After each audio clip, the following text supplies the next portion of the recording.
सर्वज्ञे सर्ववरदे सर्वदुष्ट भयङ्करी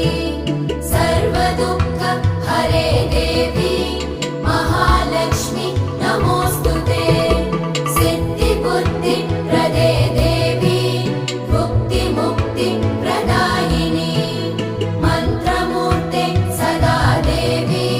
महालक्ष्मी नमोऽस्तुते महादेव्यै च विद्महे विष्णुपत्नी च धीमहि